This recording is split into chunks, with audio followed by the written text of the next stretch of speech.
Baie welkom by ons digediens. Ons is vandag by die laaste Sondag van die 4 Adventsondae. Nou die Adventtyd is mos die tyd van afwagting en verwagting, waar ons die tyd herdenk, waar mense gewag het op die koms van die Messias. Nou die laaste paar Sondae het ons stilgestaan by hoop en vrede en vreugde. En vandag is ons tema liefde. Nou dis mos 'n woord wat ons baie hoor, mense praat daaroor, hulle sing daaroor. Mense sê ons is lief vir mekaar, maar tog lyk dit vir my of liefde meer is as net mooi woorde of selfs 'n gevoel. Maar kom ons kyk wat sê Johannes vir ons oor liefde in 1 Johannes 4 vers 7 tot 12. Geliefdes, ons moet mekaar lief hê, want liefde kom van God en elkeen wat lief het, is 'n kind van God en ken God. Wie nie lief het nie, het geen kennis van God nie, want God is liefde. Hierin is God se liefde vir ons geopenbaar. Sy enigste seun het hy na die wêreld toe gestuur, sodat ons deur hom die lewe kan hê. Werklike liefde is dit, nie die liefde wat ons vir God het nie, maar die liefde wat hy in ons bewys het, deur sy seun te stuur as versoening vir ons sondes. Geliefdes, as dit is hoe God sy liefde aan ons bewys het, hoort ons mekaar ook lief te hê. Niemand het God nog ooit gesien nie. Maar as ons mekaar lief het, bly God in ons en het sy liefde in ons sy doel volkome bereik. En dan wil ek ook net graag lees hier uit vers 19. Ons het lief omdat God ons eerste lief gehad het. As iemand sê ek het God lief en hy haat sy broer, is hy 'n leienaar. Want wie sy broer wat hy kan sien nie lief het nie, kan onmoontlik vir God lief hê wat hy nie kan sien nie. En hierdie gebod het ons van hom gekry. Wie God lief het, moet ook sy broer lief hê. Johannes sê hier vir ons baie duidelik dat wanneer ons wil weet wat liefde is, dan sê hy vir ons na wie ons moet kyk. Want hier in 1 Johannes 4 vers 8 staan, God is liefde. En dan, as jy nie lief het nie, dan ken jy nie van God nie, dan het jy nie kennis van God nie.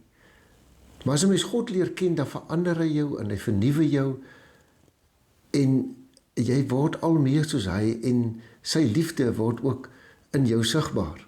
Maar hier, net voor Kersfees in die Adventstyd, word ons deur Johannes herinner wat werklike liefde is. Ons lees dit hier in vers 9 tot 10. Hierin is God se liefde vir ons geopenbaar. Sy enigste seun het hy na die wêreld toe gestuur, sodat ons deur hom die lewe kan hê. Werklike liefde is dit, nie die liefde wat ons vir God het nie, maar die liefde wat hy aan ons bewys het, deur sy seun te stuur, as 'n versoening vir ons sondes. God het sy liefde aan ons bewys deur sy seun te stuur as versoening vir ons sondes. Maar hy verwag ook van ons dat ons liefde aan hom sal bewys. Maar nou kan 'n mens vra, hoe bewys 'n mens nou jou liefde vir God? En dit is eintlik baie eenvoudig. Dood eenvoudig deur mekaar lief te hê, jou broer en suster lief te hê, jou medegelowige lief te hê. Ons liefde vir God word sigbaar wanneer ons ook ons medegelowige lief het. Want soos ek nou net gesê het, ons is God se kinders, ons is broers en susters, ons is familie van mekaar. En hy wil juis hê dat ons mekaar sal lief hê en mekaar sal geniet. Die beeld van 'n gelukkige familie waar broers en susters en neefs en niggies en almal sommer lekker saam kuier hier in Kersfeestyd en mekaar geniet. Ek dink dis iets daarvan wat God ook wil hê wat by ons moet gebeur. Want as ons mekaar lief het, dan bereik sy liefde sy doel. Dan het hierdie liefde in vervulling gegaan. En dan het Jesus nie verniet aarde toe gekom nie.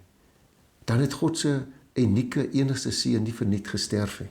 Dan was dit alles die moeite werd gewees. Ons sê so maklik, ons is lief vir God. Maar kyk wat staan in 1 Johannes 4 vers 20. As iemand sê, ek het God lief, en hy haat sy broer, is hy 'n leienaar. Want wie sy broer wat hy kan sien, nie lief het nie, kan onmoontlik vir God lief hê wat hy nie kan sien nie. En in vers 21 lees ons, wie vir God lief het, moet ook sy broer lief hê. Ons is deel van God se familie. Die kerk is God se familie. Ons kan nie net sê, ons het net vir God lief nie. Jy weet, hulle sê mos, vriende kan jy kies, maar familie nie. En net so kan ons ook nie ons geestelike familie kies nie. Ons kan nie kies wie is ons broers en susters, en ons neefs en ons niggies in God se familie nie. Want God het eerste gekies. Ons is syne. En daarom, as ons sê ons is vir God lief, moet ons mekaar ook lief hê. Jy weet, ons kan baie geestelik of selfs baie godsdienstig wees, en baie dinge doen vir die Here. Maar as ons nie in liefde teenoor mekaar optree nie, dan word God se liefde nie in ons sigbaar nie. Dan is ons eintlik maar, sê Paulus, soos 'n blik met 'n klomp klippe in wat 'n geraas maak. God se liefde word sigbaar in ons wanneer ons in liefde teenoor mekaar optree. En Paulus verduidelik dit vir ons baie mooi in 1 Korintiërs 13 vers 1 tot 7. Ek lees dit vir ons. Al praat ek die tale van mense en engele, maar ek het geen liefde nie, het ek 'n stuk klinkende metaal en 'n galmende simbaal geword. Al het ek die gawe van profesie en ken ek al die geheimenisse en besit ek al die kennis en al het ek die geloof om berge te versit, maar ek het geen liefde nie, dan is ek niks. Al deel ek al wat ek het aan ander uit, al gee ek my liggaam prys om my daarop te kan beroem, maar ek het geen liefde nie, baat dit my niks.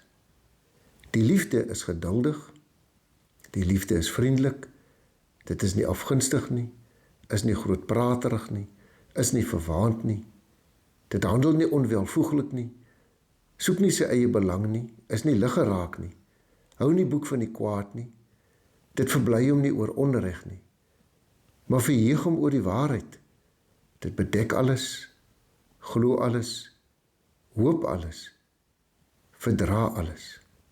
My liefde vir God word sigbaar wanneer ek geduldig is, wanneer ek vriendelik is, wanneer ek omgee. En dis die dinge wat sommer hier in die huis gebeur. Daar waar ek woon en werk, daar by die skool, daar by die werk. Maar my liefde vir God word onsigbaar wanneer ek jaloers is, wanneer ek liggeraak is en opgewerk raak oor die kleinste dingetjie, wanneer ek sukkel om te vergewe, en wanneer ek altyd weer die dinge onthou wat iemand lank gelede aan my gedoen het. Dis juis wanneer ons in liefde teenoor mekaar optree, dat die ongelowiges iets van God beleef en iets raak sien. En daarom het ons as gelowiges die roeping om in liefde teenoor mekaar op te tree, om vir mekaar om te gee. Want Jesus sê mos, as julle mekaar lief het, sal almal weet dat julle disippels van my is. Ons het juis hierdie verantwoordelikheid om God sigbaar te maak in ons optrede teenoor mekaar, om lig te wees in 'n donker wêreld, sodat mense wat die Here nie ken nie, iets van hom kan sien en kan beleef. Daarom sê Jesus ook in Matteus 5 vers 16, laat julle lig so voor die mense skyn, dat hulle julle goeie werke kan sien, en julle Vader wat in die hemel is, kan verheerlik. Woensdag is dit Kersfees, ons sing God is liefde, juig ons harte, ons is opgewonde oor hierdie God, wat sy seun na die aarde toe gestuur het, om vir ons sonde aan die kruis te sterf, om ons met God te versoen, om vir ons die lewe te gee, sodat ons dit in oorvloed kan hê. Maar mag ons ook in hierdie Kersfeestyd so teenoor mekaar optree, so teenoor mekaar leef, dat God sy liefde ook in ons sigbaar kan word. Want dan sal ons ook die vrede en die vreugde en die blydskap ervaar, waarvan ons in die Bybel lees. Kom ons leef hierdie liefde, sodat die ware Kersfees sigbaar kan word. Amen. Onse Vader wat in die hemel is, baie dankie dat U vir ons gewys het wat liefde is. Dat U enigste unieke seun na die aarde toe gestuur het, sodat hy kon sterf aan 'n kruis, maar sodat ons ook met U versoen kan word, sodat ons die lewe kan hê. Baie dankie dat hierdie gedagte, hierdie wete, wat ons ook Woensdag gaan vier, ons harte vervul met blydskap. Maar wil U ook deur U Gees vir ons help om ons liefde aan U te bewys, dat U liefde ook tot vervulling kan kom, dat ons teenoor ons broers en susters in die geloof ook in liefde sal optree. Dat ons vir hulle sal omgee, dat ons vriendelik en geduldig met hulle sal wees. Dat ons dit sal leef, sodat die wêreld wat U nie ken nie, iets van U kan beleef, iets van U kan sien, en ook kan begeer om deel van U koninkryk te word. In Jesus naam. Amen.